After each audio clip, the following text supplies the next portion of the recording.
हमारे चैनल की खबरों को सबसे पहले देखने के लिए हमारे चैनल को सब्सक्राइब करें और हमारी इस वीडियो को लाइक करें। सरकार अब उस दिशा में आगे कदम बढ़ा रही है कि अगले 5 वर्ष के अंदर हम प्रदेश के अन्नदाता किसानों को सिंचाई की सुविधा फ्री में उपलब्ध करवाने की स्थिति में होंगे। 15,000 सोलर पंप की स्थापना की कार्रवाई के लिए बजट में स्थान दिया गया है और मुख्यमंत्री लघु सिंचाई योजना के लिए भी 1,000 करोड़ रुपए का हम लोगों ने प्रावधान किया है। बुंदेलखंड क्षेत्र में गौ आधारित प्राकृतिक खेती के लिए भी धनराशि का प्रावधान किया गया है और एमएसपी का लाभ अन्नदाता किसानों को प्राप्त हो, इसके लिए 17,500 करोड़ रुपए का प्रावधान बजट में किया गया है। पावर डिस्ट्रीब्यूशन पर भी नेता प्रतिपक्ष को बार बार चिंता होती है और मैं उनको बताना चाहता हूं कि जो ट्रांसमिशन कैपेसिटी है 2016-17 की तुलना में, ये 2016-17 में आपकी जो क्षमता थी वह मात्र 16,348 मेगावाट थी और वर्तमान में यह 28,000 मेगावाट की हुई है।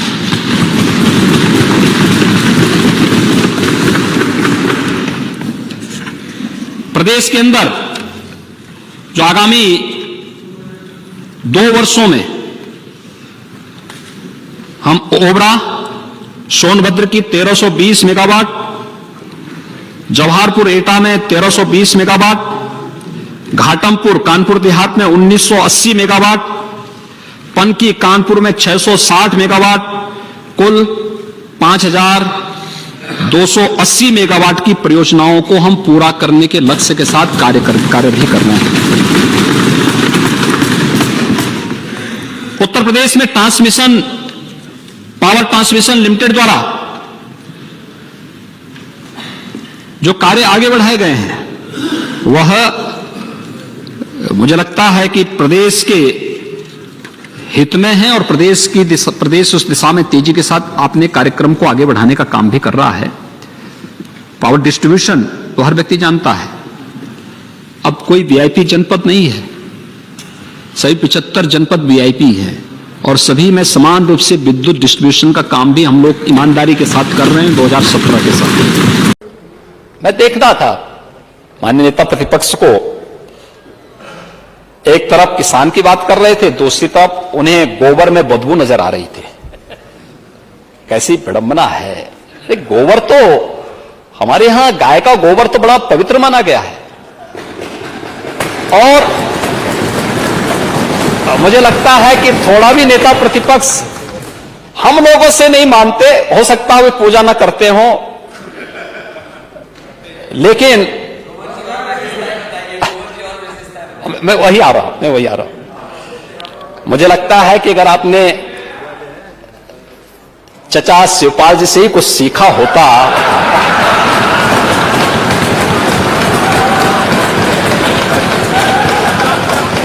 तो पूजा कैसे होती है और पूजा में जब स्वीकार कर लेना,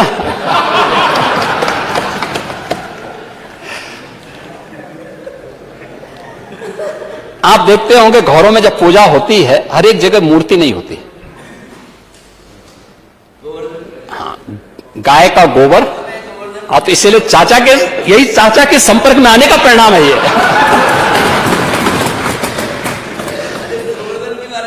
ओह, तो इसीलिए तो हम कह रहे हैं कि आप उस गोवर्धन को कहते थे कि गोबर हमें नहीं चाहिए। आप मुझे बताइए, कृषि प्रधान देश भारत की कृषि प्रधान व्यवस्था बगैर गाय की नहीं हो सकती और बगैर गाय के गोबर से नहीं हो सकती है। गाय के गोबर यानी ये पूजा से लेकर के संस्कार से लेकर के भारत की कृषि प्रधान व्यवस्था को जो हम लोग नेचुरल फार्मिंग के नए कार्यक्रम को लेकर के आ रहे हैं, ये नेचुरल फार्मिंग के साथ में तो चाहूंगा आप में से बहुत सारे माननीय सदस्य इसमें किसान हैं, प्रगतिशील किसान हैं। आप देखना, नेचुरल फार्मिंग आपके पेस्टिसाइड, फर्टिलाइजर और केमिकल की जितनी समस्या यानी जो भी ये इससे साइड इफेक्ट है, इससे मुक्त करते हुए आप एक ऑर्गेनिक प्रोडक्ट देने की स्थिति में होंगे और ये नेचुरल फार्मिंग बगैर गौ माता के संभव नहीं है और सरकार उसको उसी दिशा में आगे बढ़ाने का काम कर रहा है। सरकार उसी दिशा में इस कार्यक्रम को आगे बढ़ाने का कार्य कर रही है। लेकिन आपको गाय के गोबर में बदबू आती है, क्योंकि अगर आपने पूजा किया होता गाय के गोबर को लक्ष्मी के रूप में रखा होता तो भारत की समृद्धि का प्रतीक तो वहीं से प्रारंभ होता है। संभवतः आप ये प्रश्न यहां पर नहीं किए होते। 2022-23 का जो बजट है, यह बजट भी उत्तर प्रदेश सरकार का जो बजट है, आदरणीय प्रधानमंत्री जी के आत्मनिर्भर भारत के तर्ज पर आत्मनिर्भर उत्तर प्रदेश और अंत्योदय की संकल्पना को साकार करने की तर्ज पर हम लोगों ने प्रस्तुत किया है।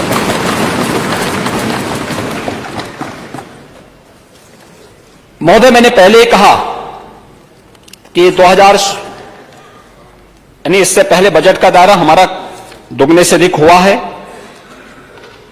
प्रदेश में यहां पर जीएसडीपी की बात कर रहे थे कि वृद्धि दर माननीय नेता प्रतिपक्ष कर रहे थे। 2012-13 से 2016-17 के बीच जो औसत वृद्धि दर थी जीएसडीपी की वह 12.28% थी, जबकि 2017-18 से लेकर 2018-19 में औसत वृद्धि दर हमारी 13.71% थी। आपके 5 साल के कार्यकाल का जो एवरेज था उससे ज्यादा पिछले यानी पहले 2 वर्ष में प्रदेश के अंदर थी। कोविड संक्रमण और के कारण पूरे दुनिया में, देश में और प्रदेश में भी आर्थिक गतिविधियों पर उसका असर पड़ा। वित्तीय क्षेत्र भी उससे अप्रभावित नहीं था। लेकिन 19-20, 20-21 और 21-22 में हम लोग इस को उस स्थिति में पहुंचाने में थोड़ी हमारे सामने भी चैलेंज आया था। लॉकडाउन था, एक लंबे समय तक लॉकडाउन के दौरान मार्केट बंद और व्यापारिक संस्थानों में कठिनाई आई थी, एक्सपोर्ट रुका था, बहुत सारी चीजें थी। लेकिन पहले 21-22 का जो प्रथम त्रैमास था, इसमें जो मैंने पहले ही बताया कि हमारी जो वृद्धि दर थी वह 19.6% रही है और ये चीजें बताती हैं कि उत्तर प्रदेश एक सही दिशा की तरफ आगे फिर से बढ़ चुका है और यह प्रदेश के अंदर प्रदेश की एक नई तस्वीर को प्रस्तुत करता है, दिखाता है कि उत्तर प्रदेश संभावना वाला प्रदेश था। जो पोटेंशियल उत्तर प्रदेश के अंदर है, उस पोटेंशियल को भारतीय जनता पार्टी नेतृत्व की सरकार ने ईमानदारी के साथ जमीनी धरातल पर उतार करके प्रदेश के हर तबके के हितों के लिए कार्य किया। हमने जाति, मत, मजहब के आधार पर बंटवारा नहीं किया, हमने किसी वाद के आधार पर नहीं किया, लेकिन उत्तर प्रदेश के 25 करोड़ जनता को ध्यान में रख करके योजनाएं बनाई गई। जो तबका वंचित था, गरीब था, दलित है, अति पिछड़े हैं, उनके लिए उस प्रकार की योजनाएं बनाई गई और उन योजनाओं को पूरी ईमानदारी के साथ क्रियान्वयन किया गया। मैं केवल एक बात कहना चाहूंगा, एक मनीषी ने बहुत अच्छी बात कही और मुझे लगता है कि हम परिणाम दे पा रहे हैं, उसके कारण क्या है। आप परिणाम नहीं दे पाए तो उसमें क्या है, इसका भी फर्क साफ है, फर्क साफ है। और फर्क साफ क्या है कि आप समस्या के बारे में सोचते हैं, हम समाधान के बारे में सोचते हैं। क्योंकि जब समस्या के बारे में कोई व्यक्ति सोचता है तो उसको बहाने 10 मिल जाते हैं। जब समाधान के बारे में सोचते हैं तो हमें रास्ते मिल जाते हैं। हमें इस बात को याद रखना होगा कि उत्तम समय कभी नहीं आता है, समय को तो उत्तम बनाना पड़ता है और हम लोगों ने उस समय को ही उत्तम बनाया है। यही फर्क है भारतीय जनता पार्टी में और समाजवादी पार्टी में। भारतीय जनता पार्टी समाधान निकाल करके लाती है।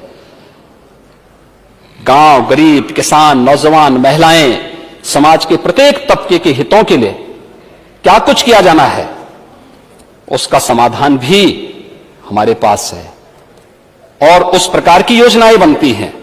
उन योजनाओं को लेकर के हम लोग आगे बढ़ते हैं और उन्हीं योजनाओं को फिर ईमानदारी के साथ क्रियान्वयन कैसे होना है, उन्हीं को लेकर के जब सरकार आगे बढ़ती है तो उसके परिणाम भी हम सबके सामने देखने को मिलते हैं।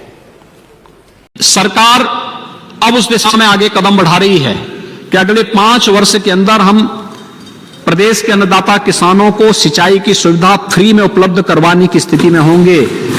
15,000 सोलर पंप की स्थापना की कार्रवाई के लिए बजट में स्थान दिया गया है और मुख्यमंत्री लघु सिंचाई योजना के लिए भी 1,000 करोड़ रुपए का हम लोगों ने प्रावधान किया है।